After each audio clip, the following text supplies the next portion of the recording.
Hi hello friends, welcome to Shri Kannada cooking channel.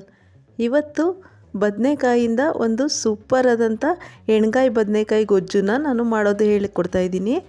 ಇದು ಎಷ್ಟು ಟೇಸ್ಟಾಗಿರುತ್ತೆ ಅಂದರೆ ನೀವು ಮನೇಲಿ ಒಂದು ಸಲ ಮಾಡಿದ್ರೆ ಇದೇ ರೀತಿ ಪದೇ ಪದೇ ಮಾಡ್ತಾನೆ ಇರ್ತೀರ. ಅಷ್ಟು ತುಂಬಾ ಟೇಸ್ಟಿಯಾದಂಥ ಗ್ರೇವಿ ಇದು. ದೋಸೆ, ರೊಟ್ಟಿ, ಚಪಾತಿ ಎಲ್ಲದಕ್ಕೂ ಸೂಪರಾಗಿರುತ್ತೆ. ಮೊದಲಿಗೆ ಯಾರೆಲ್ಲ ನಮ್ಮ ಶ್ರೀ ಕನ್ನಡ ಕುಕಿಂಗ್ ಚಾನಲ್ಗೆ ಇನ್ನು ಸಬ್ಸ್ಕ್ರೈಬ್ ಮಾಡ್ಕೊಂಡಿಲ್ವೋ ಪ್ಲೀಸ್ ನಮ್ಮ ಚಾನಲ್ನ ಸಬ್ಸ್ಕ್ರೈಬ್ ಮಾಡಿಕೊಂಡು ನೋಡಿ. ನಾನು ಯಾವುದೇ ವಿಡಿಯೋ ಹಾಕಿದ್ರೂ ನಿಮಗೆ ಫಸ್ಟ್ ಬರುತ್ತೆ.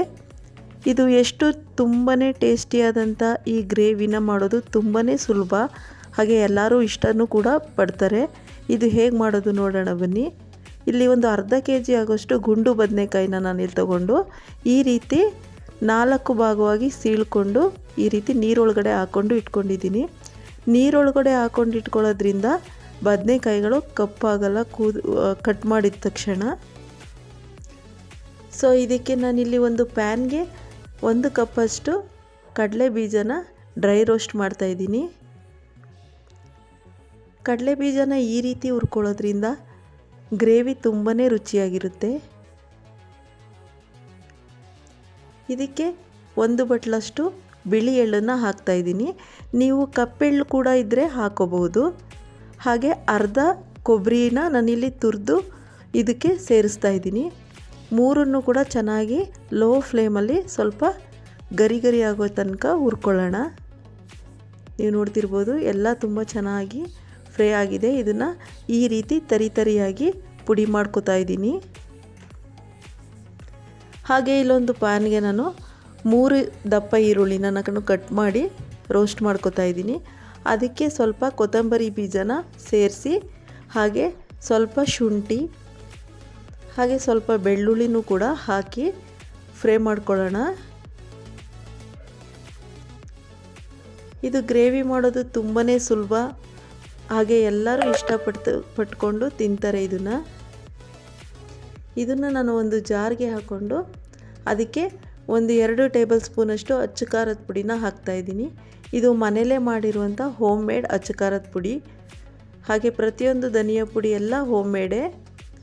1 ಸ್ಪೂನು ಜೀರಿಗೆ ಪುಡಿ, ಹಾಗೆ ಅರ್ಧ ಟೇಬಲ್ ಸ್ಪೂನಷ್ಟು ಅರಿಶಿಣ, ಹಾಗೆ ಒಂದು ಅರ್ಧ ಟೇಬಲ್ ಸ್ಪೂನಷ್ಟು ಗರಂ ಮಸಾಲನ ನಾನು ಹಾಕ್ತಾಯಿದ್ದೀನಿ.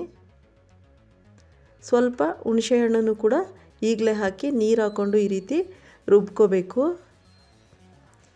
ಒಂದು ತಟ್ಟೆಗೆ ನಾವು ತರಿಯಾಗಿ ಪುಡಿ ಮಾಡ್ಕೊಂಡಿರುವಂಥ ಒಂದು ಕಡಲೆ ಬೀಜದ ಪುಡಿ, ಹಾಗೆ ಅದಕ್ಕೆ ಈಗ ರುಬ್ಬಿರುವಂಥ ಮಿಶ್ರಣನೂ ಕೂಡ ಸೇರಿಸ್ಕೊಂಡು ಎಲ್ಲ ಚೆನ್ನಾಗಿ ಮಿಕ್ಸ್ ಮಾಡ್ಕೊಳ್ಳೋಣ.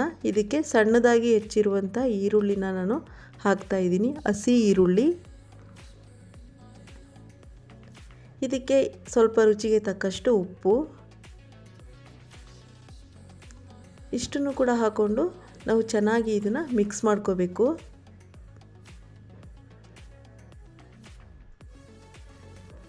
ಈಗ ಮಿಕ್ಸ್ ಆಗಿರೋದು ರೆಡಿ ಆಗಿದೆ. ಈ ಸ್ಟಫಿಂಗ್ನ ನಾವು ಬದನೆಕಾಯಿಗೆ ತುಂಬಿಸೋಣ.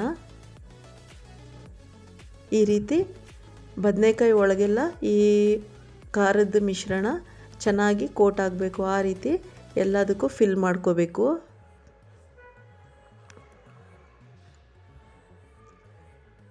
ಇದು ತುಂಬಾ ರುಚಿಯಾಗಿರುತ್ತೆ, ಹಾಗೆ ಟೇಸ್ಟಿಯಾಗಿರುತ್ತೆ. ಒಂದು ಸಲ ಈ ರೀತಿ ಟ್ರೈ ಮಾಡಿ ನೋಡಿ, ಮನೆಯಲ್ಲಿ ಹೇಗೆ ಬಂತು ಅಂತ ನಮ್ಮ ಕಮೆಂಟ್ ಸೆಕ್ಷನಲ್ಲಿ ತಿಳಿಸಿ.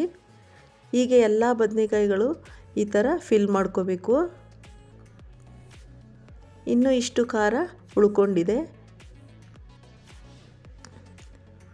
ಇಲ್ಲಿ ಒಂದು ಅಗಲವಾಗಿರುವಂಥ ಒಂದು ಬಾಣಲಿಗೆ ನಾನು ಸ್ವಲ್ಪ ಎಣ್ಣೆನ ಹಾಕಿ ಕಾಯಕ್ಕೆ ಬಿಡ್ತಾಯಿದ್ದೀನಿ.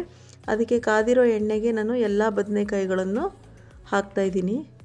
ನೀವು ನೋಡ್ತಿರ್ಬೋದು, ಎಲ್ಲ ಒಂದಕ್ಕೊಂದು ಅಂಟ್ಕೊಳ್ಳದೆ ಇರೋ ರೀತಿ ಸ್ವಲ್ಪ ಅಗಲ ತಳ ಇರೋ ಪಾತ್ರೆನ ಸ್ವಲ್ಪ ಎಣ್ಣೆ ಜಾಸ್ತಿ ಬಿಟ್ಟು ಈ ರೀತಿ ಹಾಕ್ಕೊಂಡು ಫ್ರೈ ಮಾಡಬೇಕಾಗುತ್ತೆ. ಈ ಬದನೆಕಾಯಿಗಳು ಎಣ್ಣೆಲೇ ಬೇಯಬೇಕು, ಆಗ ತುಂಬಾ ರುಚಿಯಾಗಿರುತ್ತೆ ಗ್ರೇವಿ ತಿನ್ನೋದಕ್ಕೆ.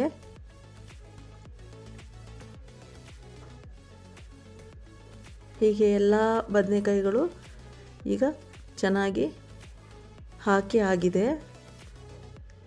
ಇದನ್ನು ಸ್ವಲ್ಪ ಹೊತ್ತು ಆದಮೇಲೆ ಈ ರೀತಿ ಒಳ್ಳಿಸ್ಕೋಬೇಕು. ಎಲ್ಲ ಕಡೆಯೂ ಬದನೆಕಾಯಿಗಳು ಬೇಯಬೇಕು. ಈಗ ನಾವು ಲಿಡ್ನ ಕ್ಲೋಸ್ ಮಾಡೋಣ. ಒಂದು 5 ನಿಮಿಷ ಬೆಂದ ನಂತರ ಅದನ್ನು ಮತ್ತೆ ತೆಗೆದು ಮತ್ತೆ ಇದನ್ನು ಎಲ್ಲ ಬದನೆಕಾಯಿಗಳನ್ನು ಒಳಿಸ್ಕೋಬೇಕಾಗಿತ್ತು. ಹಿಂದೆ ಮುಂದೆ ಎಲ್ಲ ನೀಟಾಗಿ ಬದನೆಕಾಯಿಗಳು ಬೇಯಬೇಕು ಗ್ರೇವಿ ಜೊತೆ.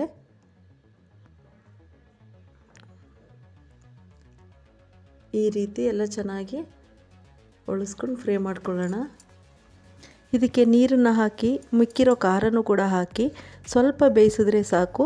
ನೀವು ನೋಡ್ತಾ ಇರ್ಬೋದು ಸೂಪರ್ ಟೇಸ್ಟಿಯಾದಂಥ ಬದನೆಕಾಯಿ ಎಣ್ಗಾಯಿ ಗೊಜ್ಜು ರೆಡಿಯಾಗಿದೆ. ಇದನ್ನು ನೀವು ಎಲ್ಲ ಗೆಸ್ಟ್ಗಳು ಬಂದರೂ ಕೂಡ ಈ ರೀತಿ ಮಾಡಿಕೊಡ್ಬೋದು. ಮನೇಲಿರೋರಿಗೂ ಕೂಡ ಈ ಥರ ಮಾಡಿಕೊಡ್ಬೋದು. ತುಂಬಾ ರುಚಿಯಾಗಿರುತ್ತೆ. ಈ ವಿಡಿಯೋ ನಿಮಗೆ ಇಷ್ಟ ಆಗಿದೆ ಅಂತ ಭಾವಿಸ್ತೀನಿ. ಈ ವಿಡಿಯೋ ನಿಮಗೆ ಇಷ್ಟ ಆದಲ್ಲಿ ಪ್ಲೀಸ್ ನಮ್ಮ ಶ್ರೀ ಕನ್ನಡ ಕುಕಿಂಗ್ ಚಾನಲ್ಗೆ ಲೈಕ್ ಮಾಡಿ, ಶೇರ್ ಮಾಡಿ, ಸಬ್ಸ್ಕ್ರೈಬ್ ಮಾಡಿ, ಹೆಚ್ಚು ಶೇರ್ ಮಾಡಿ ಫ್ರೆಂಡ್ಸ್ಗೆ ಅಂತ ಹೇಳ್ತಾ ಬಾಯ್ ಫ್ರೆಂಡ್ಸ್.